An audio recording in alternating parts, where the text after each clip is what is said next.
I'll go check and make sure.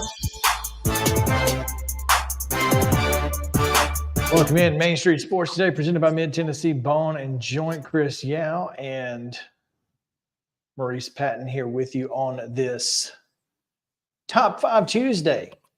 And it's going to be a great day. We've got a lot to get to, a great show, jam-packed with fantastic guests and plenty of topics in the sports world to talk about. And so, yeah, should be fun. Looking forward to it. I'm particularly looking forward to, in the next segment, picking the brain of Ohio Valley Conference Commissioner BETH DeBAUCHE, because they've got some interesting stuff going on the gridiron right now. They really do, and it's certainly been a unique situation for them and others. I mean, obviously I guess the A-Sun or whatever it was and now isn't. I mean, it's been a weird year in FCS for some scheduling / conference alignment. So curious to see how that came about and, how it's going from their perspective. So yeah, it's going to be a good time talking with her. We'll also talk with Max HERZ as the Predators are up in Vancouver, I guess. And Kevin Lankinen is in goal tonight.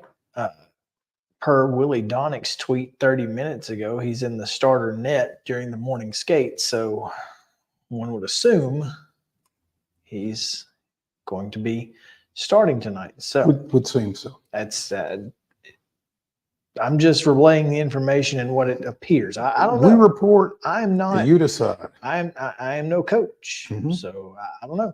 I'm not making the starting lineups. I'm just telling you what is said. We'll also, of course, talk with Terry McCormick as well. So happy Halloween. Hope you guys have a plan for the evening. I do. The plan is to let the 2-year-old get as much candy, I guess, as she wants, and then take the 1-year-old and get all the candy that we want. And that's the thing. It's funny because a lot of folks, get mad at teenagers for coming around, but really it's the parents with the infants. It's like, we know, like you all right, Jeff, bringing your 9-month-old. Your 9-month-old is not eating this candy. Who's eating this candy, Jeff? You are. You're right. I am Jeff. Thank you for your contribution to my candy stash. So, I mean, Charlie's going to have a good time. She's got a little princess costume, which is about right. She certainly thinks she's the princess. That's my dad's fault. Oh, you have nothing to do with that. No. You're just a princess. You're perfect and everything. She's not. No, she's 2 going on 20. And you all know how that is. You know. I don't have to tell you. You've had one of those. You've dealt with it. It is what it is.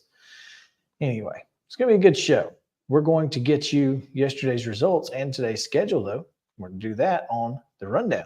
This is the Rundown. Monday night NFL action. The Detroit Tigers with a 26. Detroit Lions with a 26-14 win over the Las Vegas Raiders. It's a cat. There we go. Yeah. Women's basketball exhibition action. Tennessee defeated Carson Newman 105-72. Middle Tennessee State with a 103-53 win over University of the Cumberlands. In the association, it was Dallas 125, Memphis 110. World Series Game 3, Texas did all of their damage in the 3rd inning of a 3-1 win over Arizona to take a 2-1 lead in the series. And in Major League Soccer Playoff action, Orlando took the opener of its best-of-3 series against the Nashville Soccer Club, 1-0. Nashville just a hair off all night long. All night long. Just a hair.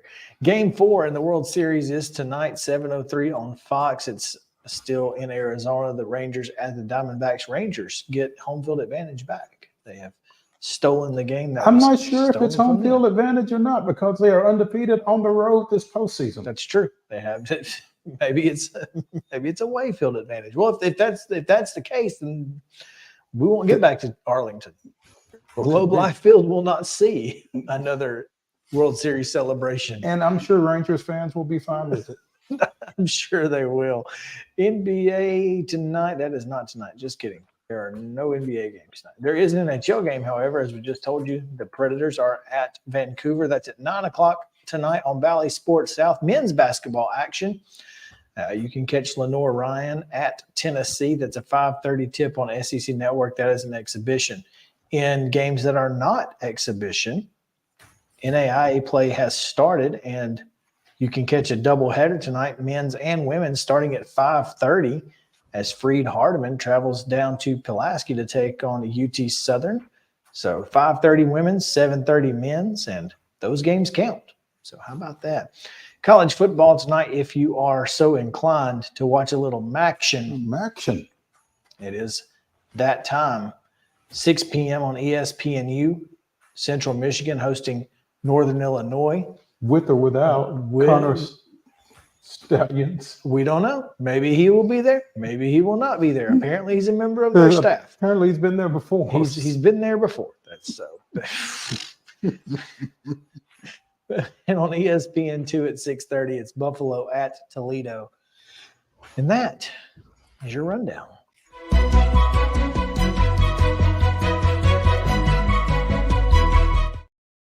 Top stories brought to you by our friends at Piggly Wiggly and Neely's Mill Shopping Center in Columbia. Again, they've got fantastic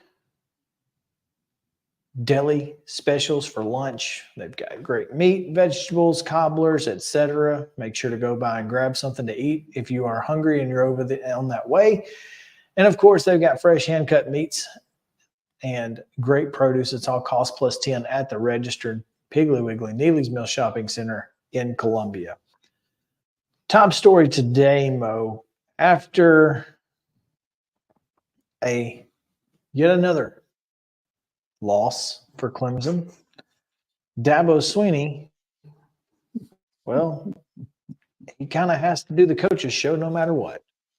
And it's not optional. There are contracts involved. It is not optional. You got to show up. And sometimes during these coaches' shows, as Tennessee fans heard several times over about a decade, you know, Jeremy Pruitt fielded a lot of these calls. But Tyler from Spartanburg calls in and basically says, hey, man, we're paying you $11.5 million and you're basically Tommy Bowden now. And now, let me interject here. I didn't think Tommy Bowden was bad. But this is, but I mean, expectations, 7-8 wins. Expectations have been elevated at Clemson. Oh yeah, but I mean, 7 or 8 wins was about what Tommy Bowden was going to give you. And if they may not get to 7 this year, we've discussed I mean, him being Tommy Bowden might be a stretch at this point. That might have been a compliment under the circumstances. But Dabo certainly did not take it that way. Do continue. Sorry, I apologize. You weren't familiar with his game, were you? He won 9 games twice. He went 9-4 in 03 and 07. But he also went 6-6, 7-5, 7-6, 6-5, 8-4, 8-5, 3-3 before being fired in 08. You know what all of those records would get you? A bowl game. He went to a bowl game all but the year he got fired. So there you go. Which might be more than The next guy. Well, except in 2004 when they declined a bowl game. Self-imposed punishment for a team fight versus South Carolina. Anyway, that's funny. But yeah, but essentially he's like, hey man, This isn't what we're paying you for. we're not paying you $11.5 million to go back to where we were. Mhm. And Dabo took that personally. he did, to which it was something he's done recently, several times. Mm-hmm. And I've got some friends who, and a lot of people on Twitter are, Dabo's right. Is he though? No. Because I will say this, it is not easy to do. I do think that Clemson has the expectations it has because of Dabo Swinney. Hmm. All right. There's no question there. I don't think that anybody would argue that. How many times have we said it? When you create the monster, you got to feed You have it. to feed it. That being said, he did create the monster. Hmm. And To whom much is given, much is expected. once you're paid $11.5 million, you've got You've got to feed the monster. you have to produce. Hmm. 4-4 It's not and producing. maybe going to a bowl game It's if not you're lucky, 11.5. is not $11.5 million. It's just not. And And- Tyler from Spartanburg, while rude as he may have been, was not wrong. wrong. And is not wrong. Mm-mm. Because Dabo Swinney brought this on himself in a number of ways. One, by creating the expectation. Two, by refusing to use the transfer portal. Three, his name, image, and likeness program of God rather than green. I'm sorry, but Well, and you have to adapt to the world. And his, generally speaking, holier than thou attitude. And not just holier, but better than. I mean, you apply for the job, Tyler. Well, you know what Tyler from Spartanburg wouldn't do? Refuse to use the transfer portal. Well, here's the thing. Tyler may not apply for the job, but that doesn't mean that the job couldn't necessarily be open. Now, Tyler may have an opportunity to apply for it because it will be available. Now, Dabo is not going anywhere based on the 2023 season. No. But if he refuses and continues to refuse to adapt to the world of college athletics, he will not be at Clemson much longer. And here's the thing. When he leaves Clemson, he's going to leave it in a much worse. He'll leave it in a much worse situation than where he had it at one point. He will probably leave it in the same situation in which he obtained it. And so, and here's the thing about that. The only reason that they will be 6-6, 7-5 if they're lucky is because of the ACC. If Clemson were in any other conference, except maybe the Big 12 this year, because we've seen Iowa State and Kansas State are, in the hunt. But you put them in the Big 10, especially in the East, where they would not be Penn State. They would be much worse than that. I mean, the Pac-12, they probably wouldn't win 5 games there either. I'm sorry. So Clemson is what Clemson is, in part due to its conference. And, Dabo has to understand that very simply, his mannerisms and his responses to these criticisms has to change. Because why, Mo? You can say it. You can lose games. You cannot be a very good person. Can't do But both. you can't do both. Can't do both. And that's it. Look, man, fine if Dabo Swinney is like, you know what, Tyler? I think you're being a jerk, But you're right.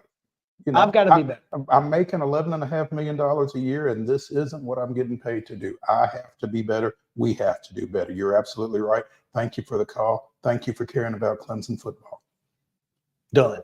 Nobody's talking about it today. Instead, he wants to be a jerk. Dabo gone Dabo. And who was it that came on this show and said that Dabo Swinney was in his Philip Fulmer era? I don't know, but somebody tweeted it over the last. Ryan Hancock tweeted it to me last night. Okay. But it was because he had read or he had watched it on our show. I don't remember who it was that said it. It was, I I don't think it was David Hood, but it might have been, you know who it might have been? It might have been Dave Hooker. Mm-hmm. Yeah. But I don't remember Fulmer being this level of defiant in the end. No, but I think that this is the 2007, 2008, Mm-hmm. you know, and Clemson has a choice. Clemson can do one of two things. They can make the Philip Fulmer choice and, you know, pull the plug and hope that they don't go into a decade of, you know, dysfunction. As somebody's book, I think Mark Nagy. Sorry, Mark. Even though you don't follow me.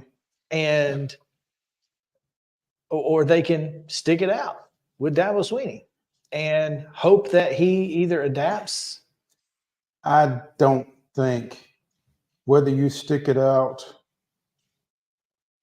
short term or long term, I don't think it ends well. I don't think Clemson gets back to what Clemson has been under Dabo Swinney, especially with Florida State coming on. That does create a problem, I think. Because pretty much for the entirety of Dabo's tenure at Clemson, Florida State has not been Florida State. Well, they did win a national championship one time in there, but other than that, yes. I mean, outside of that one Jameis Winston national title, they've been. I noticed you call it Jameis Winston and not Jimbo Fisher. Well, yeah, because it has become clear in the last couple of years who won that title. To whom it was attributable, yes. Yes. So I just feel like that's kind of where, you know, that's kind of where Clemson is at this point is they have a choice to make. And what choice will they make? And again, it's not just about what's going on the field. That's the problem. That's it. They, you know, maybe we've seen this movie. We know how it ends. In several different instances. Mm-hmm. So adapt, Dabo, or you will die in this business. You will, because you can't. A Power 5 football program in the world we live in cannot be successful without utilizing the transfer portal to some degree. To some degree. You just can't. And name, image, likeness.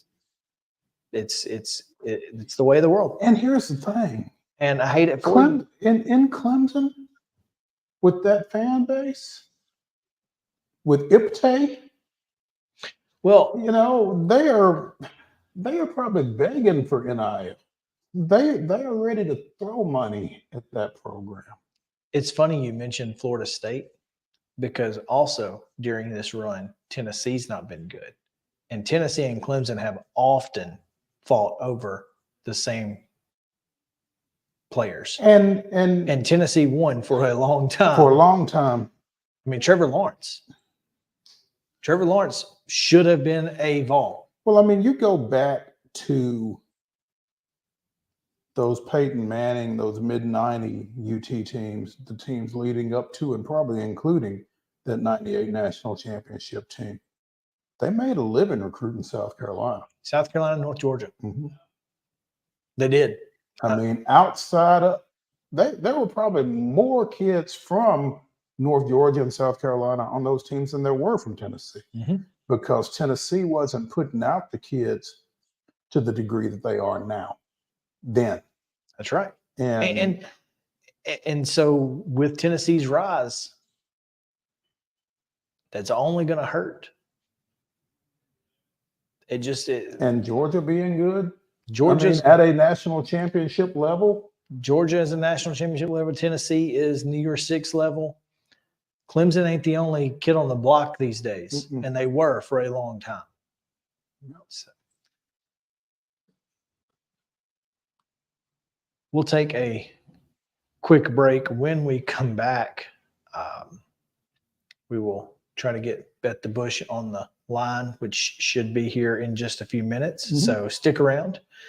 Main Street Sports Day, presented by Mid Tennessee Bone and Joint. We will be back to the Lee Company studio here in just a moment, so stick around.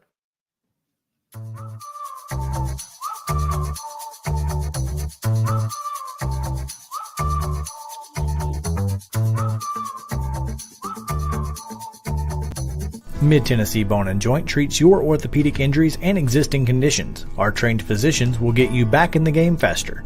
Contact us at 931-381-2663 or www.mtbj.net.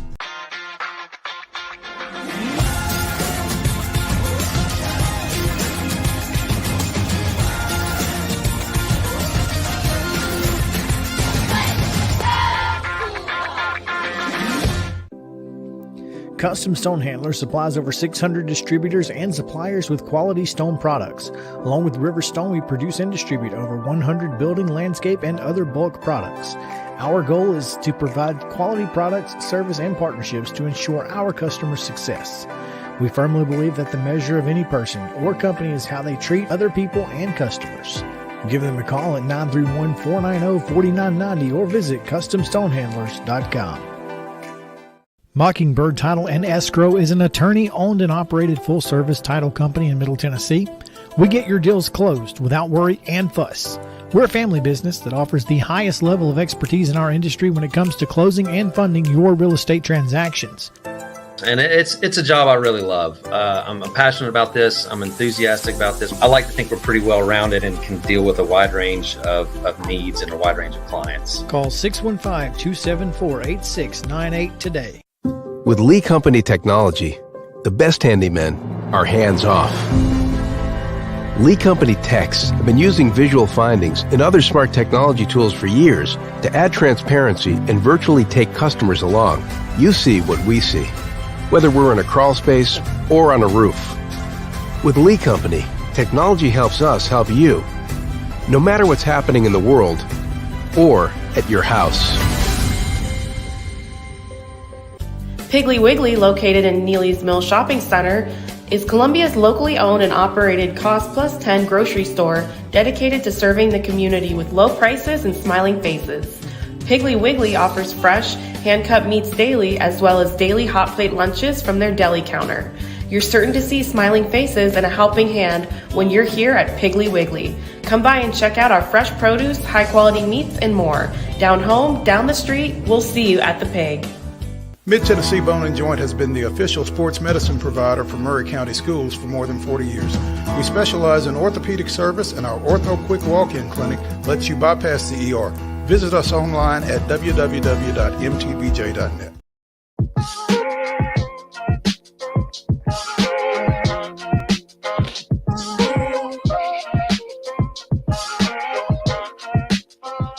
Welcome back in Main Street Sports Today, presented by Mid Tennessee Bone and Joint. Chris Yao alongside Maurice Patton here on this Top 5 Tuesday. Top 5 professional sports debuts coming your way. Can't imagine where we got that idea. No, can't imagine at all. But looking forward to that. It is Tuesday, and we would normally have Chip Walters on today, but we will not have Chip. We will have, however, Max HERZ joining us in the second hour, talking a little bit about the Nashville Predators up and over in Vancouver today. But right now, Mo, we have a very special guest from just up the road, much closer than Vancouver.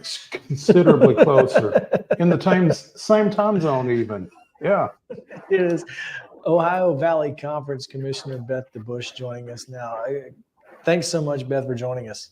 My pleasure. Well, it feels a little bit like Vancouver out there, though, with the cold Us. temps. So if you didn't know, but it's a pleasure to be with you, and an opportunity to talk a little bit of football is always fun. Yeah, and Beth, thanks for reminding me about the temperatures. Yeah. Could have gone without that, but you are unfortunately right. What does seem to be hot is the football standings in the Big South / Ohio Valley Conference, where the top 3 teams are from the ladder right now. Kind of, Beth, walk us through how the football situation for your conference got to where it is and what your thoughts are about it at this point. Sure. From a structural standpoint, it goes back about 2 years. I was good friends with the then commissioner of the Big South, Kyle Colander, and as we looked at the FCS landscape, we determined that our 2 leagues had enough geographic alignment that it made sense to partner to create good FCS schedules and to make sure that we were sufficiently large, as we see lots of movement in Division I, to be able to protect both leagues. And so we formed this football partnership, and this is our inaugural season. It's been a lot of fun. It's been as competitive as we thought it would be. And we look forward to, we have 3 weeks left in the season. And as you noted, as we look through it, one of about 4 or 5 teams could actually win the conference title. So Kyle Schwartz in our office, who he's going to be potentially a busy guy at the end of the season, working through all the tiebreakers and the modeling that could go on. But it leads to a lot of interest in what's going on, football in this league, in this association, but also for FCS football, which is really important to us. You mentioned the top half of these standings. Southeast Missouri currently undefeated in Big South / Ohio Valley Conference play at 3-0. UT Martin is 3-1, and then Tennessee State, Bryant, and Gardner Webb, the latter 2 members of the Big South, are all sitting there at 2-2. But UT Martin and Tennessee State have the 2 best overall records at 6-2. The other 3 are each 4-4. One, do you feel like this alignment, I guess, it's not a conference, obviously, but do you feel like there's a chance for you all to get an at-large in addition to your conference champion advance into the FCS playoffs? Or what are your hopes? What are your expectations out of this? Yeah, so I'll take you back to take you forward. So what we've done is really taken both conferences and put together a complete series of regulations unique for this grouping of schools for our conference. The OVC has 6-7 football playing institutions next year. So the automatic qualifier for the FCS playoffs comes by virtue of the Ohio Valley Conference. So our aspirations for this combined league are certainly large. And we think what we've done is put a good combination of schools together, which warrants a lot of postseason opportunities for the member institutions, and also a solid schedule, which would deserve serious consideration by the playoff committee. You've noted it. Looking at the race right now, Southeast Missouri doesn't have a loss in league play. They're certainly a good and talented football team. They have, though, had a good bit of heartbreak non-conference, and that they've lost 3 games right at the very end of the play for each game. And so therefore, winning the conference championship will be critically important for them. UT Martin has an outstanding conference record. They had a loss, though, this past Saturday in a very close game with only 13 seconds left against Gardner Webb. We thought it would be a barn burner, and it absolutely was. But their non-conference record is really quite stellar, and they still play Southeast Missouri a week from now, so that'll be a really important game to the league. And, they could still definitely have an at-large resume depending on how this shakes out and it unfolds. Tennessee State, certainly a fun team to watch. We couldn't be more delighted for Coach George and his program. They're going to have a winning record, so that's tremendous. It's the first time since 2017 that they will have a winning record, and they're on a 4-game winning streak. So again, as this unfolds and their defense is playing exceptionally well, they too can be right for consideration. So each week, we communicate with the FCS playoff committee. We have conference calls on every other week basis. And right now, and the OVC has always been really disciplined in promoting its schools. We don't talk to them about every institution that could possibly make it. We really try to tailor our messaging, but our list is 6 deep right now that we're talking to the FCS playoff committee about, because depending on how the season shakes out, any one of 6 teams could be the AQ. And we do think that we have at-large considerations at play here as well. What's really important in how we've scheduled is there's some really hefty non-conference wins in the mix. Even Eastern Illinois, which has historically had a good football tradition, if you look at their non-conference resume, Indiana State, Illinois State, McNeese, Northwestern State, all wins. So again, I think the conference has comported itself well in the playoff realm. Well, and Beth DeBAUCHE, Commissioner of the OVC, joining us here on Main Street Sports today. The success of teams from the Ohio Valley Conference in the FCS playoffs doesn't hurt. That certainly gives you some credibility when you're in those conversations. UT Martin most recently.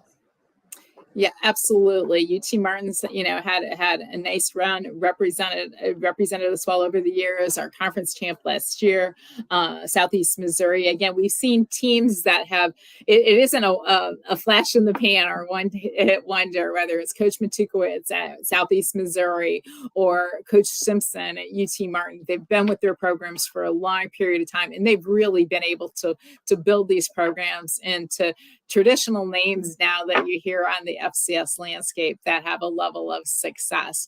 As we looked at this season, and we were getting used to the combination of schools. Certainly, we had high hopes and high ambition for Gardner Webb. Trey Lamb, the coach at Gardner Webb, is a product of the OVC as well. He was a Tennessee Tech student athlete, so certainly and an assistant coach, so certainly familiar to this league as well. So it's really blended together nicely, and I think created some new sense of rivalry and excitement, as well as there's been new blood brought in. So this is a fun time of year for us working in college sports, the crossover season with basketball starting next week, our soccer championship this week, and all this fun football going on. If you don't enjoy working in college sports right now, I don't know when you would.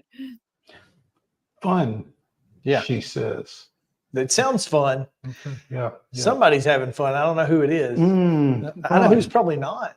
The communications department. Yeah. I'm not sure how much. Amen to that. So Kyle's not joining me because he's too busy doing some work. He had the football coach's call earlier today, and certainly that's all part of it. It's important now, as you all well know, so I appreciate this opportunity, that we help promote our football teams and bring some visibility to what they're doing. The committee members that serve on the FCS committee, they get access to all the football programs, and they watch a great deal of football and take their roles responsibly. But again, publicity and attention to these programs is important. And in this day and age, making sure that we do a good job of just discussing FCS football and people understand it's Division I football. It's an important brand of football. I don't think in my role I can do enough of that. Beth DeBAUCHE, Commissioner of the Ohio Valley Conference, joining us here on Main Street Sports today, presented by Mid-Tennessee Bone and Joint. And Beth, again, the Big South Ohio Valley Conference Alliance, I guess, for lack of a better phrase. You have 7 of the 11 teams. Is that right? Am I counting that right?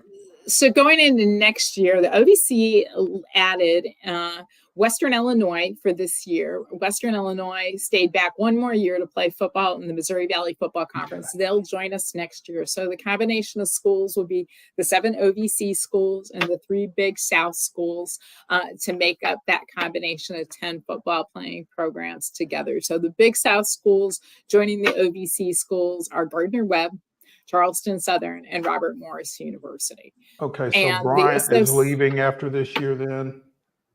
Yes, and Bryant is going to the new Coastal Conference. You almost need a cheat sheet at home, right, to follow all this movement. And I don't say that lightly. You know, we see it at all levels of Division I, and there's just a period of membership movement. So I'm really glad that we have this core of OVC programs that have stayed together, and we've been able to build back the conference, adding 4 new programs to the Ohio Valley Conference over the course of the past year and a half. Well, losing Bryant will certainly shrink that map that you have to use to get all of the teams in there, because they're up there in the Northeast kind of all by themselves. So that's it.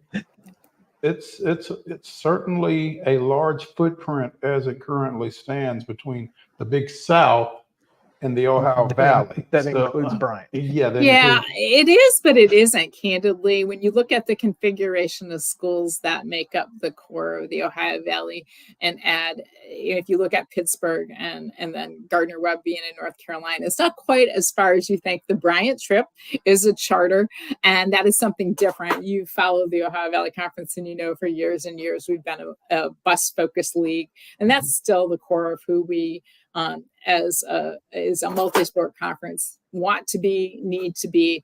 And as you look at our membership growth, adding these additional institutions, certainly within the driving footprint of what was the historic OVC, and again, is just a nice fit. But we are trying to be very reasonable in our approach to football, and I think we've been able to pull that off. With the addition of Western Illinois, what does that do to this alliance? What do you see as the short-term / long-term future of the alliance? Because it looks like you all are trending upward from a number standpoint, perhaps. And, you know, the benefits of the alliance may not be as great for you all going forward as they are right now. Is that a reasonable supposition?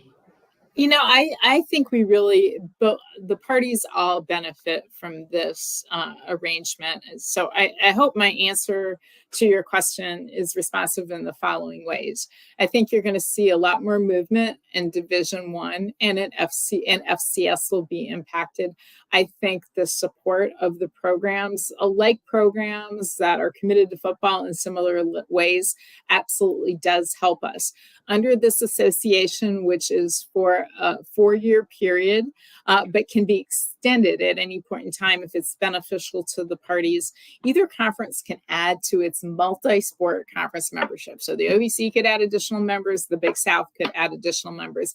But again, we've worked very hard to be compliant with all the NCAA rules. So we really are operating as one from a football standpoint. So even if the OVC grows further, this football partnership has utility. And I'd say the same thing. In fact, I just was talking to my colleague at the Big South this morning about the partnership. I think it has good utility for both conferences right now. And our slogan has been stronger together.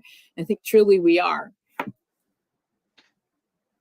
I follow a lot of folks in FCS, you know, football world on Twitter and sort of thing. I mean, obviously, I'm a Jacksonville State grad, so I spent a lot of time in the OVC while I was in school, particularly.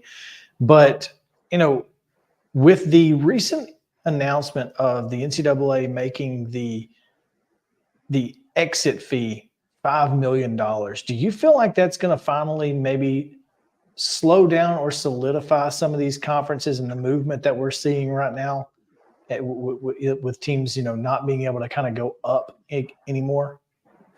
So what you're referencing, for the benefit of folks that are listening in, is the NCAA has actually said the entry fee to transition from FCS to FBS has been raised. And they've done a lot of analysis to determine what the value is in terms of the move from the NCAA and where that price point should be. That would be a one-time expense that an institution would have to pay. So if an institution really wanted to make the move, they certainly could do so if their board wanted to support that move. That price point is probably more based in logic and value than what we had before. In the process, they also eliminated the attendance requirement that was affiliated with FBS because the attendance requirement had been somewhat fluid over the years. I think the real important thing to this all is Division I's going through a period of immense change. We have a lot of big issues that we're dealing with. This is just one of them. Football will play a really important role. I think there are other football decisions that will need to be made just about what the role of the A5 is in the broader scope of Division I athletics that will also drive some decisions of how FBS football absolutely shakes out. Alliance with conferences, bowl alliances, TV agreements associated with it, and access to the CFP are all tied to that as well. So I think this entry fee piece is just one part of that overall bigger puzzle to see what ultimately makes sense. If you're sitting in my role, what's really important is that we have a strong FCS. And I think the heightened focus on the FCS playoffs is going to be really important. And we can't do enough to make sure people understand FCS because we have a neat spot with our playoffs. We have a neat time frame for when we compete. So the more we invest in it, the more we promote it, the better off we are, and people can feel comfortable with their home and not have that desire for membership movement. So I hope that makes sense. There's a whole lot of moving pieces to all this, and that entry fee is just one part of it. It almost feels like that entry fee was put where it was to kind of make people think some more before they make a move. I mean, does it seem particularly prohibitive, that number, 5 million, particularly from where it was? Or do you feel like, from a value standpoint, that number makes sense? So I'll go back to what I was talking about before. Not only if you're willing to pay that entry fee, you'd want to make sure that you found a good conference home that was part of the broader CFP and bowl agreements, that you had a lot of bowl access that came with it. And that as the continual CFP work goes on, that your institution would be a part of that. To pay the transition fee and not have complete access to all the other things that come with FBS football, it may be a hefty price. So I think there's a lot to it, finding the right conference and making sure that conference has a whole slew of bowl agreements that make sense and actually make money for the institution, or not a losing proposition for the institution, would be important. And being with a conference that could actually build a schedule for you that you could sustain it and would draw attendance and help support it. So there's so many interrelated pieces to this that if you're going to move to FBS, you want a good gate, you want a good following, you want a good TV contract that comes with your conference. So making sure all those pieces align would be critically important to any transitional move. So I hope that's helpful to your question. Absolutely. Beth DeBAUCHE joining us here on Main Street Sports today, presented by Mid-Tennessee Bone and Joint OVC Commissioner. Beth, thanks so much for taking time with us. It was very informative, and we certainly appreciate your time, as well as the football that we are seeing in the OVC. Always a good time to get out to an OVC/Big South football game for sure. All right. Well, thanks again. Thanks for the opportunity, and thanks for what you do to promote college sports. Thank you, Beth. Stay warm. And good luck with that. Let's take a quick break. When we come back, we will talk a little bit about college football playoff rankings, which will come out tonight. So stick around. Main Street Sports Today, presented by Mid-Tennessee Bone and Joints. Back after this.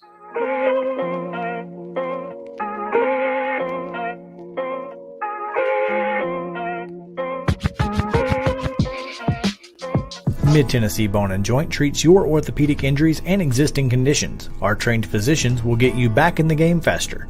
Contact us at 931-381-2663 or www.mtbj.net. With Lee Company technology, the best handymen are hands-off. Lee Company techs have been using visual findings and other smart technology tools for years to add transparency and virtually take customers along. You see what we see, whether we're in a crawl space or on a roof. With Lee Company, technology helps us help you, no matter what's happening in the world or at your house.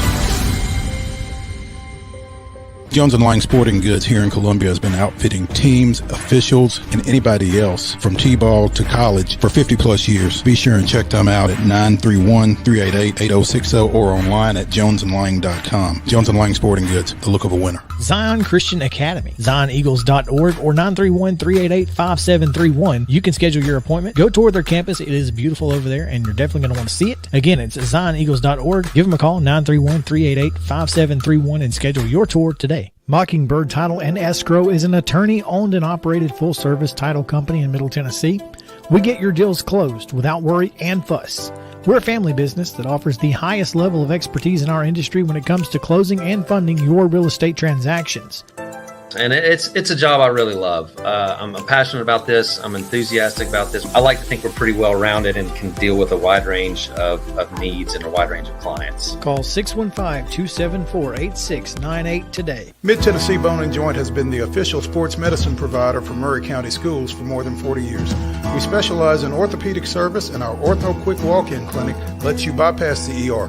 Visit us online at www.mtbj.net.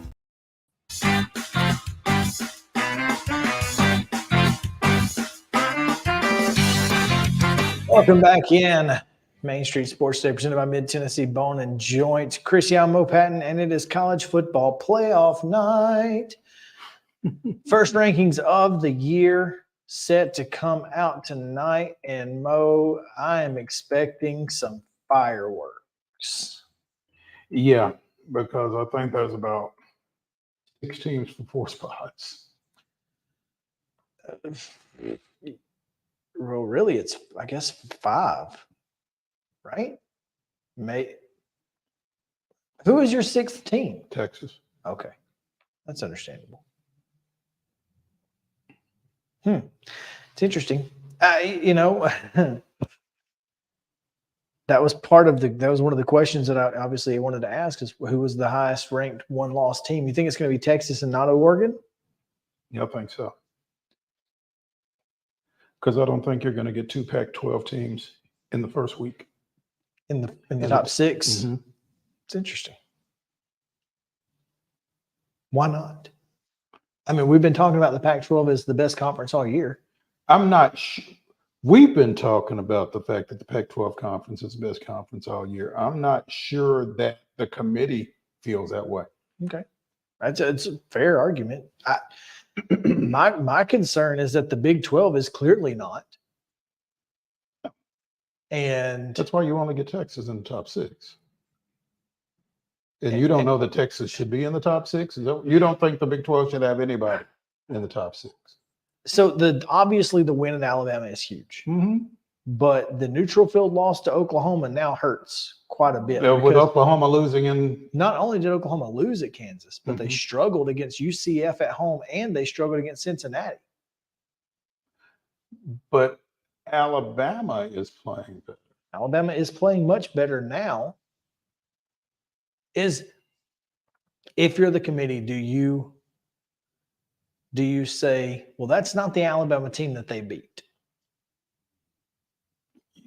Probably.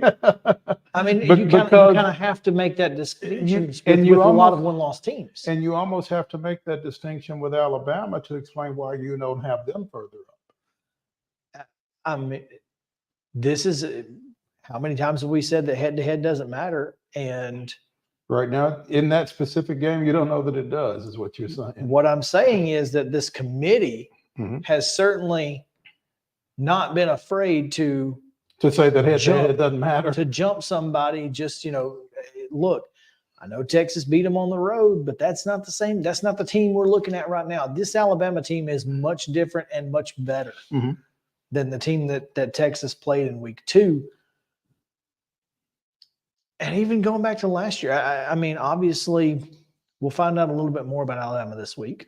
I don't think there's any question that the LSU game is going to play a part. And if I'm the committee, I probably just tap my brakes on Alabama until they do, maybe win against LSU or something like that.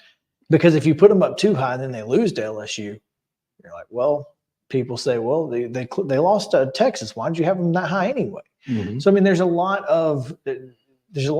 at play here.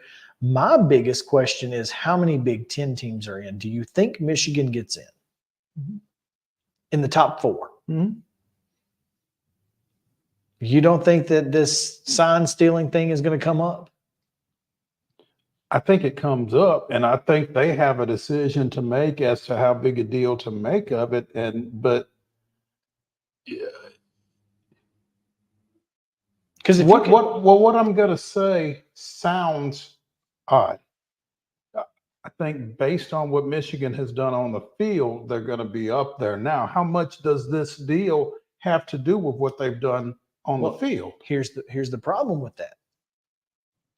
They ain't played nobody yet. All right, Paul. I mean, and that's the thing. So not only could you make the argument in the room that Michigan's been good, but they ain't played anybody, and we don't know. And everybody they've played, they apparently cheated against. So what do we know about Michigan right now? We know nothing. I think, though, they feel like they have a safety net with Michigan in that Michigan will play Ohio State. Sure. And That's why I don't think Michigan's in the top 4. I think they're in the top 6. That's why I think they are in the top 4, because as soon as they lose to Ohio State, they fall out and you don't have to worry about them anymore. I think you have an easy out. You say their strength of schedule doesn't match up with folks like Washington, who beat Oregon. The strength of schedule doesn't match up with Florida State, who beat LSU. Georgia, on the other hand, also a similar argument against is they've not played anybody yet. Obviously the best of their schedule, Missouri this weekend, Tennessee down the road, seems to be ahead of them. Ole Miss also in there. I mean, they've got a chance to play their way up, but is Georgia number 1? I think that's the big question. They weren't last year. And I don't know that they will be this time. I don't think they will be either. So what's your top 4? This is a prediction. This is not mine. This is what I think the committee's going to do. Now, I want yours. Okay. We'll go with mine first then. Mm-hmm. My top 4 in order would be Florida State, Ohio State, because of their wins over Penn State and Notre Dame. All right. Georgia and Washington. That would be my top 4. Okay. My next 2 out would be Michigan and Oregon, and then Texas. Okay. My top 4 is Ohio State, Georgia, Michigan, and Florida State, with Washington and Texas at 5 and 6. So Washington's big problem right now is Arizona State. Mm-hmm. Arizona State, they had to have 12 fourth quarter points and then nearly lost to Stanford too. Mm-hmm. But they pounded Oregon at home. It was in Oregon. Or, I'm sorry, it was in Washington. Both of those other games were on the road. Washington's history doesn't help. It does not help them. It does not. I agree. But Washington, again, I feel like has a chance for some upward mobility once Ohio State beats Michigan. Yeah. I mean, now, what do you feel like the committee's going to do? Because you have a better feel for that. Well, I mean, I think the committee is going to weigh heavily on what you've done. We saw it with Tennessee last year. We've seen it in the past. Especially in the first rankings are always kind of odd. Yeah. Only 21 of the 36 teams ranked in the top 4 have made the Final Four. So there's that. I think they're going to go. I think you're right. I think Ohio State's going to be 1. I think they're going to put Georgia at 2. I think they're going to put Florida State, and then they're probably going to put Michigan at 4. I don't love it. I don't think they're going to put. They've never Worried cared about conference affiliation in the first couple of weeks. Okay, and that we've seen it happen, and that before. makes sense. That makes sense. But you know, and I do feel like Florida State probably is better than Michigan. I think so too, and I think that's what. And I think the committee. That's when the committee gets in there. That's what they think, man. That's what they're worried about. Mm-hmm. Who's the best team? And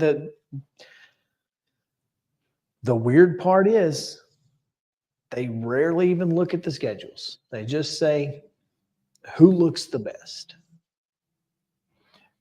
And I don't know how you can say who looks the best without looking at who they've looked good against. Sure. But I don't think they even look at the results of, Mm-hmm. you know, they probably look at results, you know, Oregon, Washington, they're going to say, well, you know, Oregon, they only lost by 3 on a missed field goal Mm-hmm. on the road. So Oregon's probably going to be close to 6 or 7. Mm-hmm. I don't know who's going to be higher. I don't know if Texas or Oregon's going to be higher. But I think that the highest ranked 1-loss team is going to be the most intriguing part of tonight, outside of where Michigan is. Mm-hmm. I think I'm really curious if it's going to be Oregon, Texas, or Oklahoma. I don't think it'll be Oregon, Texas, or Alabama. I don't think it's going to be Penn State or Oklahoma. I don't think it'll be Oklahoma. Like The you said, unfortunate situation of just losing. Yeah, Plus, right before the rankings come out. Yeah, the timing wasn't great. Plus, Texas has had a their chance to struggles. kind of rebound from that their loss. Oklahoma's loss is fresh, right. and it was at Kansas. And it was at Kansas. And again, like I said, struggled both Cincinnati and UCF. Right. So I think the higher of those is going to be fun. Now, who is going to be the highest ranked group of 5 team? Oof. Ooh. Because here's the thing. Who are you looking at? You're looking at Fresno, Tulane, and Air Force, right? I don't think Fresno's in the mix anymore. Are they not? I think it's just Air Force and Tulane. Okay. And Air Force, while undefeated, plays the 112th worst schedule. Colorado State bumped it up a little bit. Well, if you know that, the They know committee that. should know that. Tulane, Now, what is Tulane's schedule? I don't know what Tulane's schedule. It's not the 112 It's worst. not that bad, but Tulane has a win over South Alabama, who beat the tar out of Oklahoma State. The loss to Ole Miss, which, you know, they did not have their quarterback. We've said that a gazillion times on this show. Went to Memphis. Memphis is looking good. Got the win. Outside of that, they don't have, Tulane, and I know this is supposed to be taking This year. place in a 2023 vacuum, but you can't not be impacted by what the they Cotton did in the New Year's Six Bowl. and last year. that right there is why they're going to be the highest ranked. Yeah. Because much like what we saw with Cincinnati, Mm-hmm. you know, they had to go undefeated 2 years in a row, To get in one. and they had to beat the team head to head that was the next possible team to get in. Mm-hmm. I mean, had Notre Dame not been the next team possible to be ranked, and they lost to Cincinnati. Right. So I you know, that's just kind of where you're at. But I do think you have to take into consideration what they did to USC last year. Absolutely. So I think it's going to be the green wave. Although I would love to see a Service a Academy. service academy in the New Year's Six. That would be something. Let's take a break. Terry McCormick is in his vehicle, so that's Okay. good. It's not driving, is it? I don't know, but we'll find out in a minute on the other side. And that is not the right card, but that's okay. Terry is coming up in just a moment here on Main Street Sports Today, presented by Mid-Tennessee Bone and Joint. Stick around.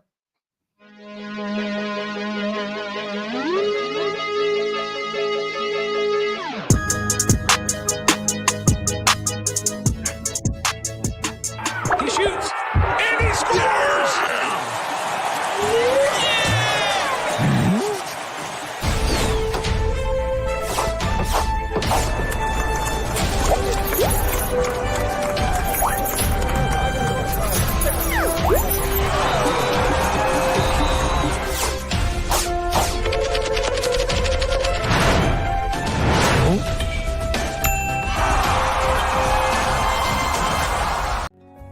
Since 1975, Mid-Tennessee Bone and Joint Clinic has treated the orthopedic needs of Middle Tennessee residents.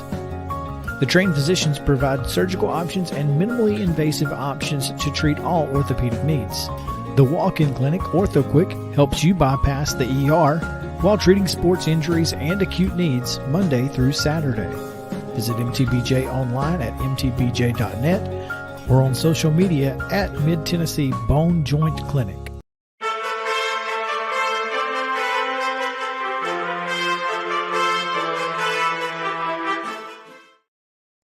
For the top of the hour Titans report with Terry McCormick. Terry, what's up? How's it going, guys? No, I'm not driving. I'm actually pulled over here on the side of the road on I-65, giving you guys the very latest. Well, we appreciate it, Terry. And scrolling through Twitter as we are wont to do, I'm reading a tweet from @Teresa M. Walker 1 minute ago. Titans GM Rand Carthon was on the field during practice in the final hour leading up to the NFL trade deadline. Which means he's not on the phone. Exactly. That's was that. Well, I was standing right beside him, and he had his phone with him, and there was, I think, one text that he answered. So I don't know, if the trade deadline is now officially passed. So, if the Titans have done anything, it hasn't been reported to my knowledge. So, I wonder like they're standing pat with only the Kevin Byard trade being the one deal that they did do. Looks like Derrick Henry, DeAndre Hopkins, Nico Autry, Ryan Tannehill, whoever you want to, put in there. It looks like they're staying put unless something, pops out that has not yet been reported. Well, I wonder if that was kind of a little theater on Rand's part to be on the field to make sure folks know. See, I can't be making no trades if I'm down here with y'all. There you go. I mean, maybe Rand's playing everybody like that, but I can confirm that he did have his phone with him, and so he was available if somebody wanted to talk trade there in that last hour before the deadline passed. Turning to the game here with our Zen Sports Daily Titans report. I think with the Titans, it's going to be interesting to see how they respond, and especially how Will Levis responds on a short week going to Pittsburgh now that there's some game film on him. That's going to be a big, big test. If this kid passes this test, then I think the Titans can say, hey, maybe they've got something here. It's going to be a big deal because you think about it with a rookie coming into the NFL, unless you came from the MAC, you don't play on Thursday night. You go week to week, Saturday to Saturday. And the NFL, you can play Thursday, you can play Monday, you can play Sunday, even Saturday, sometimes late in the year. So it's interesting, that type of adjustment. And most guys that I talked to Tajay Spears, talked to Peter Skoronski, they said, the biggest adjustment is not the cramming and getting ready for the opponent. It's getting your body back and getting it ready to go back in to do that type of physical contact just 3 days after you played before. It's not easy to do. There's no question there, but certainly the NFL is going to make its money, and whatever you have to do to help it do that. Too bad, so sad, basically. So, well, anything else? I have nothing else. I'm good. All right. Well, tell us about Zen Sports. All Zen right, Sports guys. is the new sports book in Tennessee, and it's revolutionizing the way you earn sports betting rewards. With Zen Sports, your rewards are cash rewards.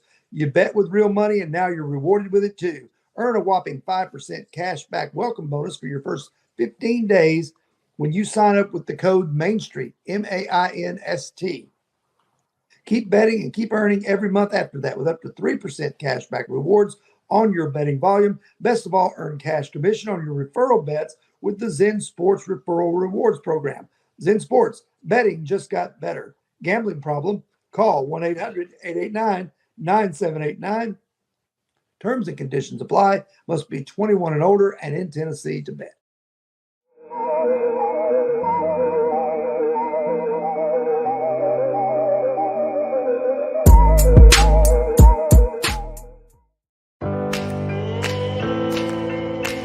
Smiles. These are the healthy smiles of real Delta Dental members. Folks with access to the nation's largest network of dentists and low-deductible plans with 100% preventive care coverage, all backed by over 65 years of expertise. Go online or give us a call to learn about affordable individual plans that meet your needs. 1-855-844-0445. It's the biggest racing show of the year, Friday through Sunday, November 3rd through 5th at Nashville Fairgrounds Speedway. 6 fast-paced divisions of racing on the quarter mile Friday night, pole qualifying and 3 big feature events Saturday night, and the Curb Records Big Machine Vodka Spike Coolers All-American 400 on Sunday afternoon. Racing starts at 6:30 Friday, 5 o'clock Saturday, and 1 o'clock Sunday. Tickets available at Nashville Fairgrounds Speedway.racing or at the gate on race day. It's the 39th All-American 400 weekend, Friday through Sunday, November 3rd through 5th. Get your tickets now.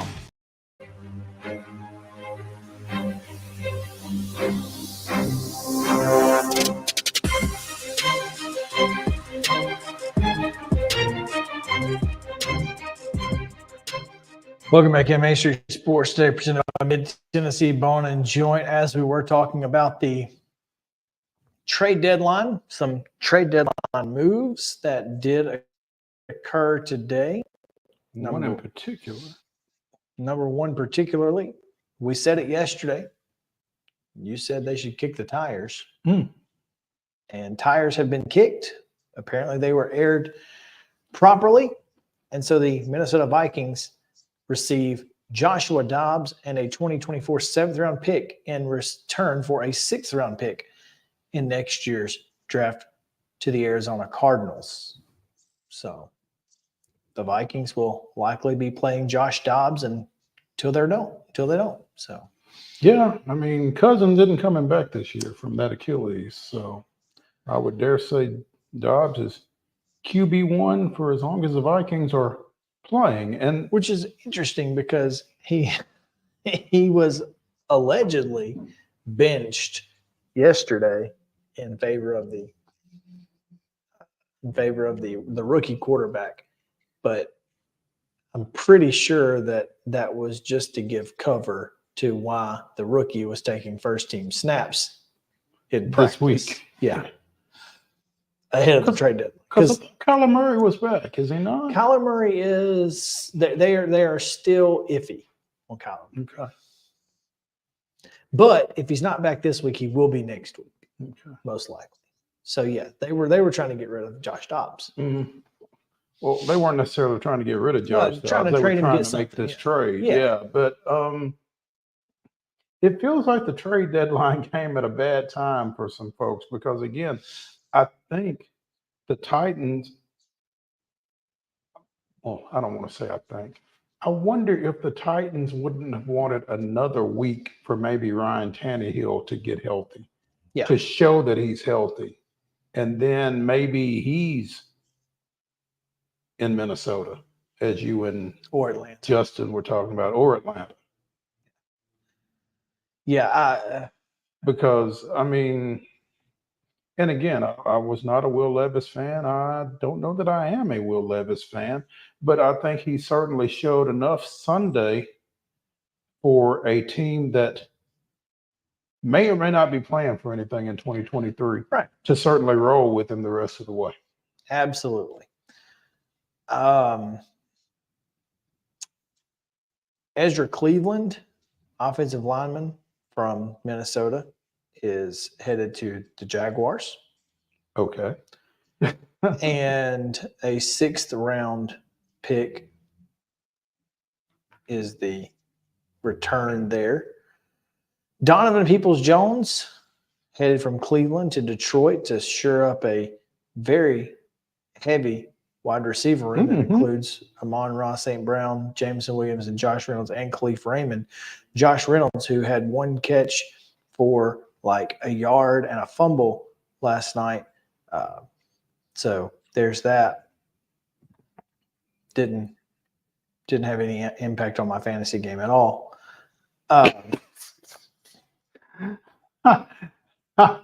Hashtag sarcasm font, huh? Yeah, hey, if I'd played Jerry Jeudy instead of him, might have had a chance. But such is life. Jerry Jeudy staying along with Cortland Sutton in Denver.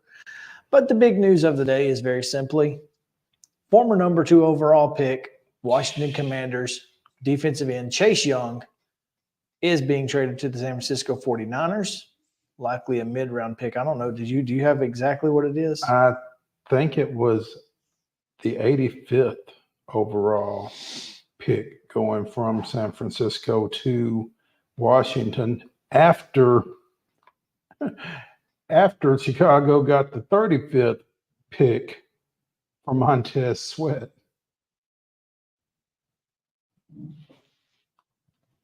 I mean, so they sent Sweat to the Bears for the number 35. They sent Young to the 49ers for the number 85. Sounds a little backwards. Chicago can't be happy. We gave up a 35. So I'm scared. Uh-huh. The 49ers now have Nick Bosa and Chase Young. Mm-hmm. That's disgusting. Well, we don't play them, so. No, and probably would not see them at any point. Not this year. So, I don't know, man. Josh Harris, who owns the Commanders, is the principal owner in that group. Also, the principal owner of the 76ers has now traded both Chase Young and James Harden in the last 24 hours. So, good day. Got rid of all the crazy people, I guess. I don't know. But I don't know. I think this is a move that I didn't necessarily expect to see from Washington, who I guess what you're seeing is new ownership group, new general manager trying to, build their team from the draft. Draft capital. Don't hate to see it necessarily, but there is that. That is the NFL trade deadline news that we have. Again, the Titans apparently did not pursue nor complete any trades at the deadline. This is not a trade deadline move, but apparently the Jets have signed 2-time Pro Bowl guard and former Tennessee Titan Roger Saffold to their practice squad with the intent to promote him to their active roster. Saffold played last year with Buffalo. So, again, not a trade deadline move, but a move. So,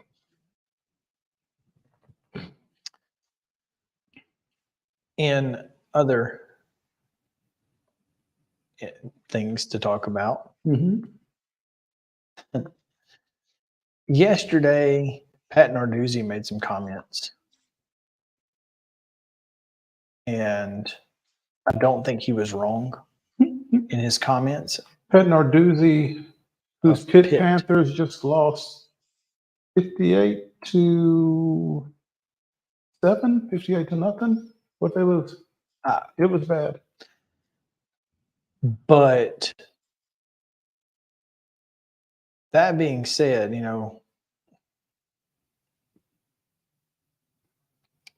Deion Sanders' comments, late last week about going to get new offensive linemen. Saturday night. Well, did they lose Friday night or Saturday night? I think it was Saturday night. Okay, yeah, it was after their loss. Narduzzi said we lost a lot of good players last year. We thought we'd replace them, and we obviously didn't do a good job with that. Yeah, that And did not go over well. it didn't, but he's not wrong, and neither is Coach Prime. And I understand the world of that we want to live in college athletics. We want college athletics to be half about building young men and getting them to graduation and half about winning football games. But that's not. Dabo Swinney doesn't get paid $11.5 million to graduate football players. And neither does anybody else in the Power 5 level. And, the comment that I made after what Dion said and so much of the flack that he caught from it is every college coach is trying to recruit over every player in their program. Period. You're trying to get better. You're trying to bring. Yeah, I mean, that's how you reach the pinnacle. You're trying to get higher quality players than you already have, and anybody that says otherwise isn't being honest. And so, Dion just said until you have 85 5-stars on your team, you're going to be doing that. Mm-hmm. That's just the facts. So and so Narduzzi's comments, Prime's comments, completely understandable. I get the world that people want to pretend we live in college athletics. I don't get it. I don't get the grasping of pearls over this stuff. Maybe not. I guess my point is I understand that what we want college athletics to be, but it's not what it is and hasn't been for a very, very long time. I don't even understand why we want it to be that. Well, I mean, you don't want I don't think that we need to be basically lying to kids in their living room. I'm going to take care of your boy. Well, no, you're not. You're going to take care of him as long as he can help you. And then when he can't help you, you're not going to take care of him. And at some point, some daddy in a living room is going to have to say that to a coach. A lot of daddies and moms and parents in general are going to have to say that. Stop lying. Don't come in my living room and lie to me. Because I already know. You said it. If he don't perform, and I get that. I get that. If my kid doesn't go out there and help you, then he runs that risk. He doesn't, but don't tell me you're going to take care of him when you sitting here saying that you just sent what, which I know they weren't his kids, but you just sent 50 kids packing. And I know you didn't say that to those parents, but scholarships are 1 year. They're year after year. They're not guaranteed for 4 years. But here's the thing. Regardless of what coaches are saying in post-game press conferences, regardless of what coaches are saying in living rooms or anywhere else, that turnover is taking place. Kids are losing scholarships. Kids are having scholarships taken from them, and they have for the past 30 years or more. And I'm intimately familiar with a kid who was a Dean's List student at a Power 5 conference school and was doing everything he was supposed to be doing in and out of football and had his scholarship taken by one of the icons of college football. So spare me. It is what it is. We've got to stop pretending like college athletics is similar to high school athletics. It just isn't. No. It's not your goal is not building young men of character and graduating them. That's what high school coaches do. Your job at $11.5 million, Dabo, is to win more than 4 football games. in 8 Out of trips. 8. Yeah.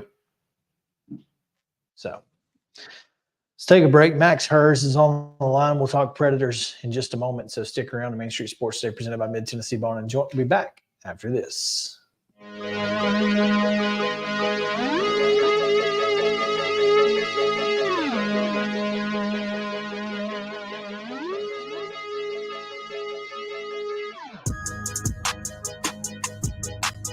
Mid-Tennessee Bone and Joint treats your orthopedic injuries and existing conditions. Our trained physicians will get you back in the game faster.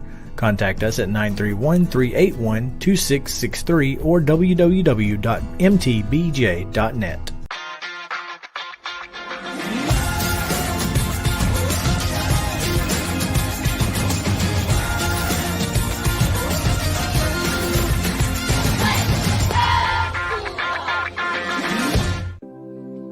Custom Stone Handler supplies over 600 distributors and suppliers with quality stone products. Along with River Stone, we produce and distribute over 100 building, landscape, and other bulk products. Our goal is to provide quality products, service, and partnerships to ensure our customers' success. We firmly believe that the measure of any person or company is how they treat other people and customers.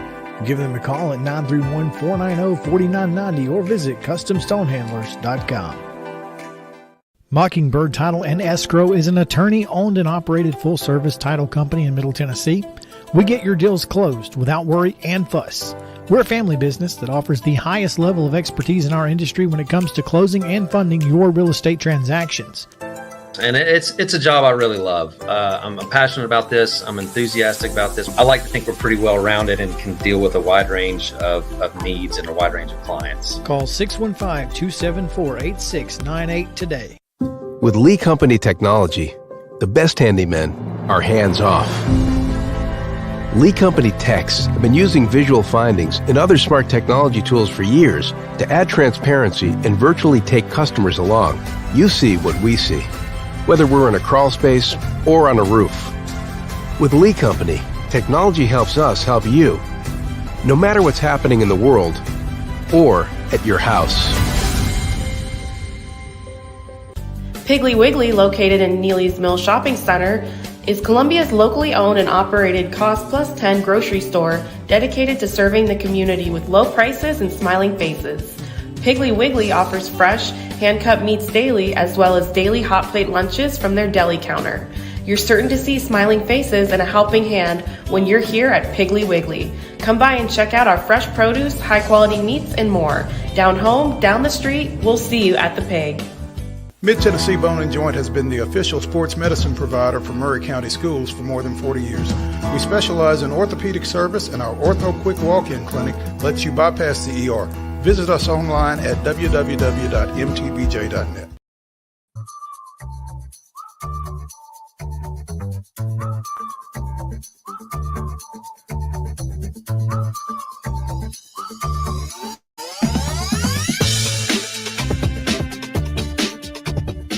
Welcome back in Main Street Sports Today, presented by Mid-Tennessee Bone and Joint. Chris Yao, Maurice Patton here on this Top 5 Tuesday. And in just a few moments, we will draft the top 5 pro sports debuts in history. So that should be fun. Stick around. But right now, we're going to go to Max HERZ, who will talk a little bit about the Nashville Predators. Max, what's up? Hey, guys. Can you hear me and see me across international borders here? We can, in fact. We can hear you. Hey, Max, before we the internet is the World Wide Web, Max. Oh, that's exciting. I forgot about that. It's good to know that it works across borders. Thank you, Al Gore. We appreciate that. Hey, Smith County's own. Max, before we get into Preds, I do want to ask you about your Friday night rivals game, as you'll be down in my neck of the woods for the opening round of the playoffs as Centennial takes on Columbia Central in Class 5A. I will not be there. I will be in Edmonton. Oh, yes, that is the game. Oh, so who's taking your place then on the This week it will be Lucas Panzica. So yeah, this will be the third game I've missed this year because of hockey. I was Originally only planning to miss 2 for this current trip I'm on right now, but I got to make a couple of extra trips when Pete Weber unfortunately had COVID. So, yeah, I hate to miss it, but nothing beats traveling with the Preds. But I do love those high school games. I bet. I'm sad I'm going to miss it, but I'll be back for the 3rd round of the playoffs, and then I believe I will be on TV play-by-play for 1 game in Chattanooga as the Preds schedule allows.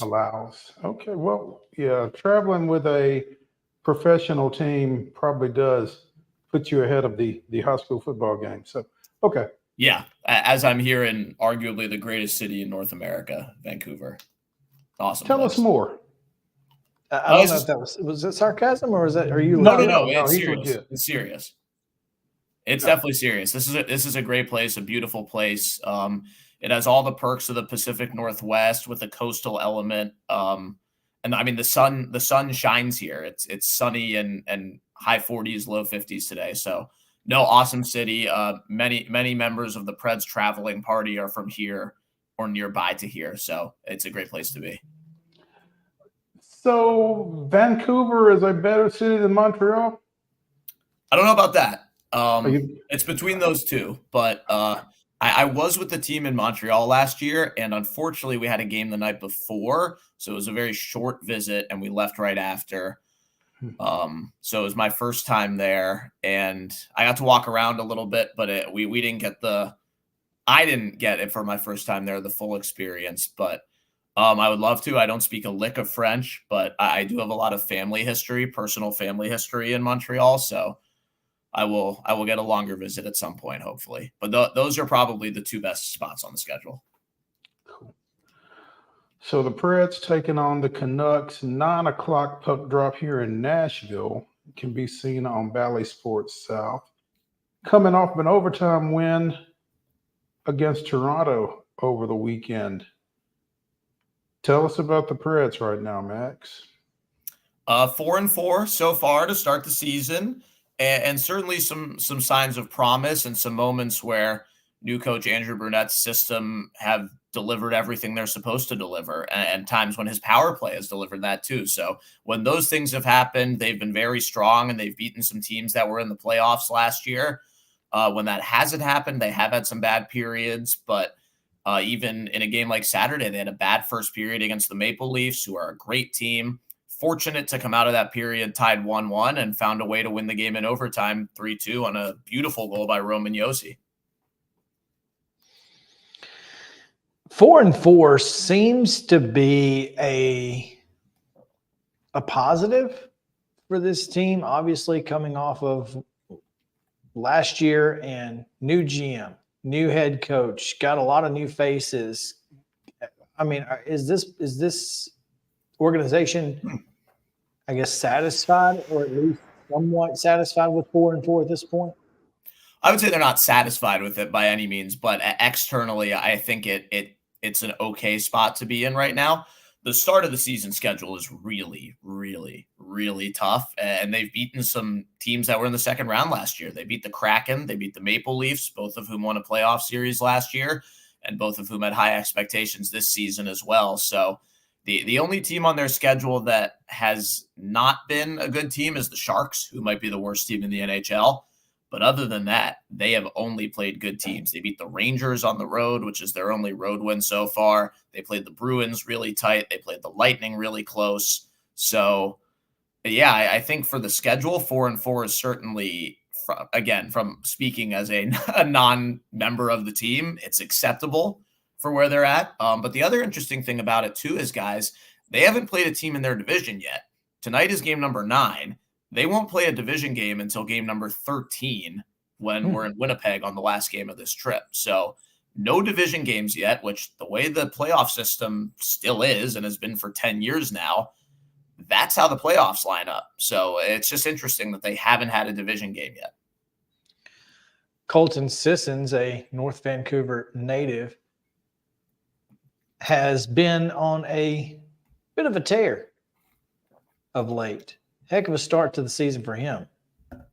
Yeah, as always, he's been the Preds' best face-off man, which maybe is up for debate now that Ryan O'Reilly is on the team, but we'll see what's this now. he's been incredible on faceoffs. He's been incredible in the defensive zone. He's the Predators, again, probably tied with Ryan O'Reilly for best defensive forward, but he gets the tiebreaker on longevity and because we're in his hometown. And he's their best penalty killing forward. That much I know for sure. So he's done all those things well as usual, but he's gotten his scoring chances and he's cashed in on them. I mean, looking at his goals, his shots have been as good as anybody. He's gone top cheese. He's gone high corner when he scored. He had a breakaway backhand into the top corner in the home opener against the Kraken for a shorthanded goal. So he's been getting off the shots he wants and scoring the goals he knows he can score. So he's someone who fits in the Andrew Brunette system so well because he's going to get rewarded with a ton of ice time under any coach because of how trustworthy he is in the defensive zone as a center, whether he's playing second line center, third line center, fourth line center, or even second line wing. He's had all those roles at some point this season, but he's going to continue to get the ice time, which means in a system that plays more offensive like this one does and goes straight to the net, D zone to O zone really quickly in transition, he's going to get chances. Max HERZ joining us here on Main Street Sports Today, presented by Mid-Tennessee Bone and Joint. Max, 8 games into the season, how does this team look different under Andrew Brunette than it did under John Hines? The way it gets up the ice and into the offensive zone is different, and that's a staple of what Andrew Brunette has installed. And when he was the interim coach of the Florida Panthers 2 years ago for almost the entire season after Joel Quenneville was fired for the Blackhawks scandal, this is what his team did. And that wasn't fully his system because he wasn't the coach until mid-October of that team. That team won the President's Trophy. Then they decided to go in a different direction for a full-time head coach and change the entire staff. Then last year, he was the associate head coach under Lindy Ruff, legendary head coach, who's coaching the Devils now.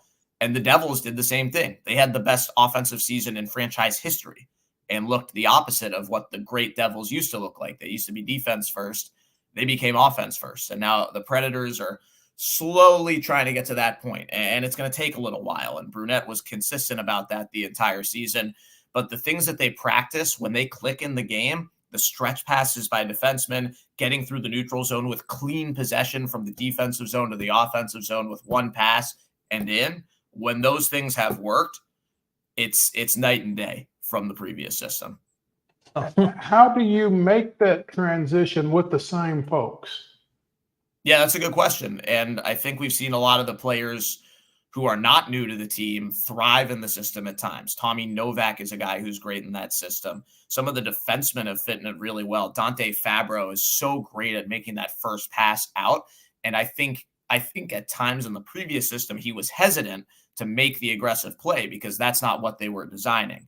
But now he's doing things like that. And this might be obvious, but we want Roman Josi and Philip Forsberg to have the puck in the offensive zone. So especially with Forsberg, a forward in this system, that's how that works out. And he's made a lot. He's only scored 1 goal so far this season, but he's made a lot of plays and he's had a ton of really important assists.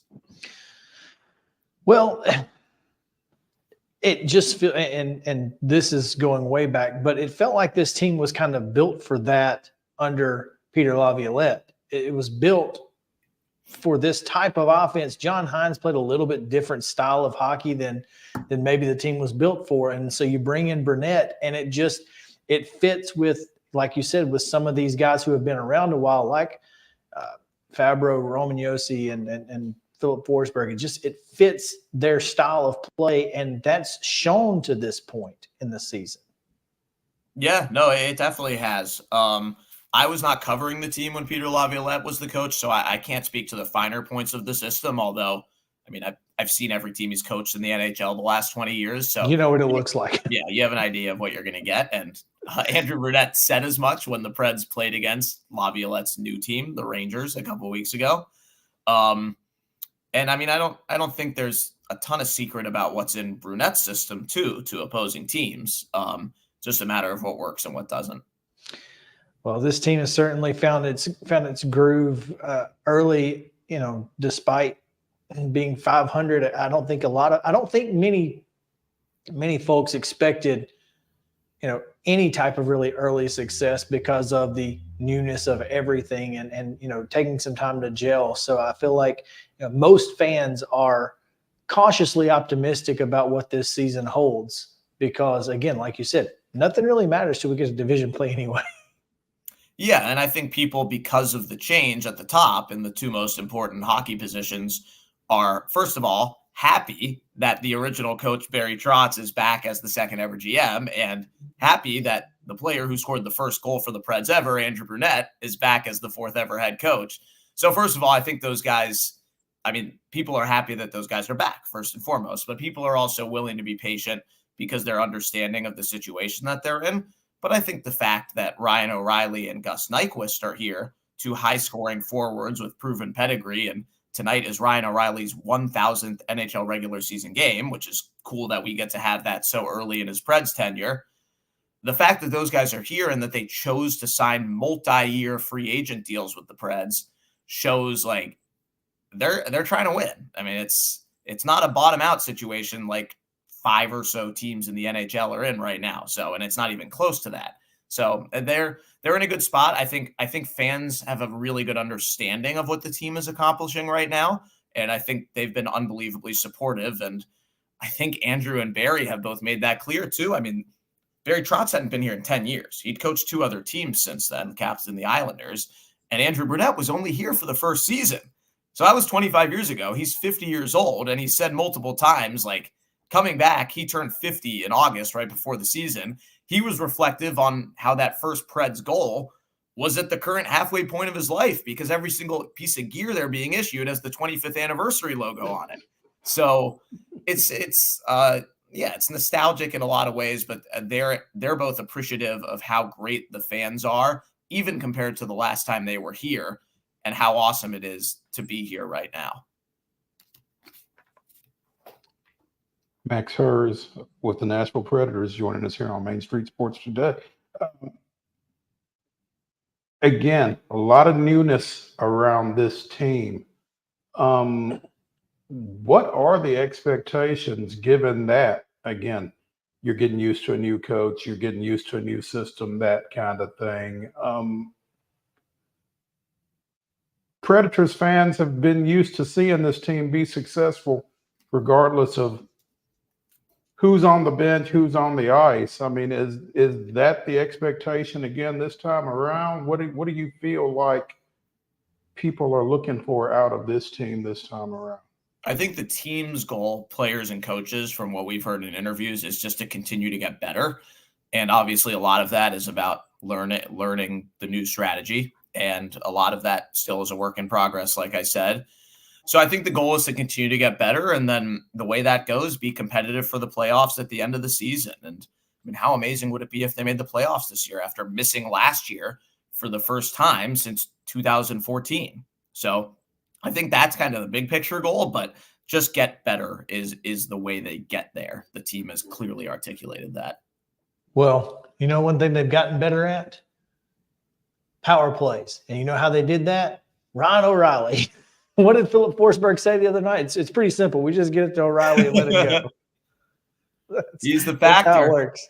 Here's a reason he's the factor, and it's a great nickname because he got it when he was a rookie because of the O'Reilly factor, Bill O'Reilly. But it's so perfect because he's the X factor. He's the X factor in every part of the game. He's a Selke winner for best defensive forward. He won the Cup with the Blues. He won the Conn Smythe for best player in those playoffs when the Blues won. Then he was their captain for a few years, and we got him. We got him for 4 years. And it's unbelievable because he'd never been this is his 5th team, but he'd never been a free agent before in his early 30s. So, we can't overstate enough, count our blessings that Ryan O'Reilly is on the Preds right now. And tonight he's going to be just the 5th player ever to play his 1,000th game in a Preds uniform. Obviously, he's only played 9 games for the Preds, but all the players the Preds have had, they've had 21 after tonight who have ever played for the Preds to reach 1,000 games. But O'Reilly will only be the 5th out of those 21 to be on the Preds for his 1,000th game. I hope that sentence made sense. I understood it. Yeah. But, okay, yeah. Max, this is the first of a 5-game road trip that continues through Seattle, Edmonton, Calgary, and finishes up a week from Thursday. Where? Because I can't remember this logo that I'm looking at. Winnipeg.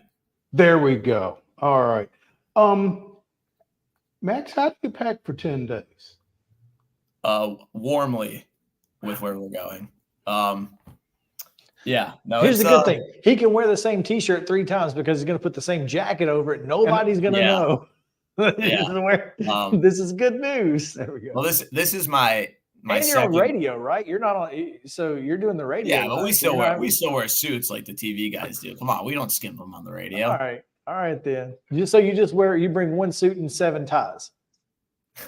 I've got 2 suits, I think 3 dress shirts and 3 or 4 ties. All right, that'll work. It's not easy to do though. I mean, do you get it dry cleaned in between? Like, how does that work? No. I have not visited the dry cleaners on the road. I don't know if other folks are doing that, but I don't know. You'd have to ask. You don't get mustard on it. And coaches. Don't drop mustard on that suit. You'll be all right. Yeah, I'm just a logistics kind of guy, Max. I'm always fascinated by the anatomy of a road trip and that kind of thing. So it's fun though, like you said, and traveling with an NHL team to Canada has to be pretty cool. If not cool. Well, and it's fun being here on Halloween too. I saw someone who I don't know exactly how it works here with the rental bikes on the street, if that's run by the government or something else, but the individual who was charging them and putting them back in their stalls this morning here in Vancouver was dressed in full costume, including helmet with visor, as an NHL referee. So that's Halloween in Canada. That's fantastic. That's awesome. Hopefully the Preds will be dressing up as winners tonight. Well, that's not a costume. That's what we really are. Come on. There we go. And yeah, no question there. They've certainly taken their lumps in Vancouver over the years, but have also not been. I mean, in reality, you know, they're what, 16-23 and 1 on the road. That's not a bad road record. No, in professional sports. No, that's pretty darn good. Yeah. To be honest, is that the all-time, Chris? Is that the all-time record in Vancouver? In Vancouver, 16-23 and 1.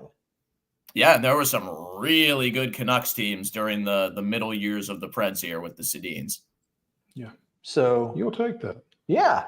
They've had some success in Vancouver. Perhaps they will continue that success tonight. Max is writing down 16-23 and 1. What's going to be on the internet? Hopefully they'll be dressed up as winners. Hey, anytime we can help with show prep, man, we're all about it. So yeah, we're glad we can help, and we appreciate yours, Max.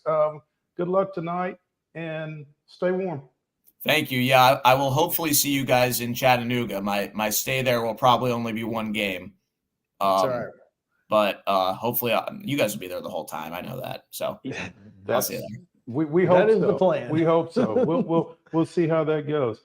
Max HERZ of the Nashville Predators joining us here on Main Street Sports today. Max, thank you, sir. We'll talk. Yeah. See you guys. All right. You can hear Max and Hal Gill on 102.5, the Preds radio network tonight. Pre-game and post-game with Pete Weber and Chase McCabe. So make sure to tune in if you are so inclined, as the Preds are in Vancouver. We're going to take a break. When we come back, we will draft our top 5 professional sports rookie debuts. So stick around. Main Street Sports Days presented by Mid-Tennessee Bone & Joint. We'll be back after this. Cocktails at Happy. Every game, we always have a few. It's no big.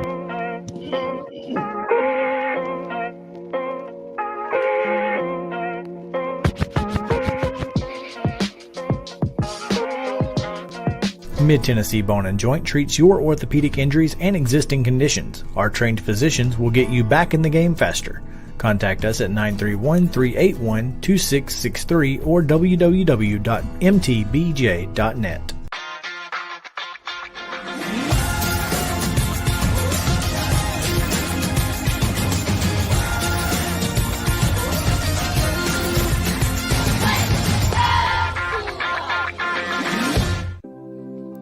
Custom Stone Handlers supplies over 600 distributors and suppliers with quality stone products. Along with River Stone, we produce and distribute over 100 building, landscape, and other bulk products. Our goal is to provide quality products, service, and partnerships to ensure our customers' success. We firmly believe that the measure of any person or company is how they treat other people and customers. Give them a call at 931-490-4990 or visit CustomStonehandlers.com. Mockingbird Title and Escrow is an attorney-owned and operated full-service title company in Middle Tennessee. We get your deals closed without worry and fuss. We're a family business that offers the highest level of expertise in our industry when it comes to closing and funding your real estate transactions. And it's a job I really love. I'm passionate about this. I'm enthusiastic about this. I like to think we're pretty well rounded and can deal with a wide range of needs and a wide range of clients. Call 615-274-8698 today. With Lee Company technology, the best handymen are hands-off. Lee Company techs have been using visual findings and other smart technology tools for years to add transparency and virtually take customers along. You see what we see, whether we're in a crawl space or on a roof. With Lee Company, technology helps us help you, no matter what's happening in the world or at your house. Piggly Wiggly, located in Neely's Mill Shopping Center, is Columbia's locally owned and operated Cost Plus 10 grocery store dedicated to serving the community with low prices and smiling faces. Piggly Wiggly offers fresh, hand-cut meats daily as well as daily hot plate lunches from their deli counter. You're certain to see smiling faces and a helping hand when you're here at Piggly Wiggly. Come by and check out our fresh produce, high-quality meats, and more. Down home, down the street, we'll see you at the Pig. Mid-Tennessee Bone and Joint has been the official sports medicine provider for Maury County Schools for more than 40 years. We specialize in orthopedic service, and our Ortho Quick Walk-In Clinic lets you bypass the ER. Visit us online at www.mtbj.net.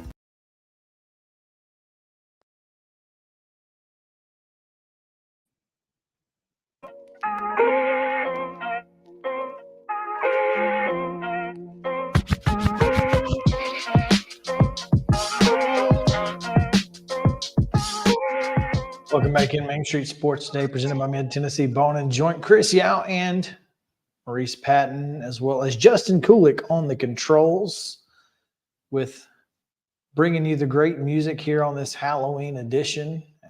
Hello, hello. You see, I am dressed up as Josh Heupel. Oh, man. Before we get into Top 5 Tuesday, we got to talk about a little bit about Halloween, because the greatest costume in the history of costumes was delivered today.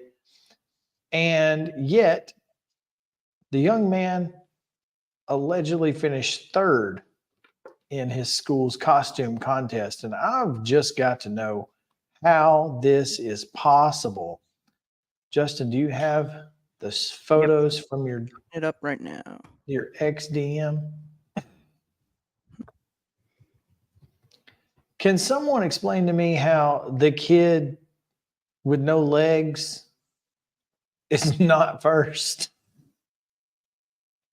Oh my I don't gosh. even understand how that is. No, I don't get that. Sorry. Oh, you forgot to put your microphone. I forgot to put my microphone back on. There we go. I don't even understand how that is. I'm not real sure what that is necessarily, but there's a lot going on there. I mean, is this first place? Is that like Wednesday Addams or something, or Exorcist, or? I assume it's Wednesday Addams. And this guy in the middle, is he from? I can't see it close enough to know, but I mean, I don't know how the guy with no legs doesn't win. You ain't got no legs, Lieutenant Dan. Lieutenant Dan. Oh, this is amazing. I want to know how he did it. I got to know how he did it. There's got to be more to that. Surely there will be a follow-up on that. We've got to know. It is, but the fact that he was third place is just absolute insanity. I would just like to point that out. All right. Top 5 Tuesday is brought to you by our friends at Mid-South 5 Fitness. Val is still and the fine folks there. Stillathletes.com, at Stillathletes on Instagram, not on Twitter. It's time for the greatest rookie debut performances in sports history, following up on the performance from Will Levis over the weekend. So, Google random number generator. Tell us what's up. Here we go. I went third last week, so it'll be me first. Let's see. I'm number 2. Mo, you'll be number 1. Means Justin's number 3. So I'm number 1, and then I'm number 6. That's right. You got to. It's no bueno. Again, the serpentine helps me at number 2. How does this happen? Go. Yeah, choose wisely. The first professional sports debut that came to mind when I came up with this was, and I need to get some specifics real quick. Do it.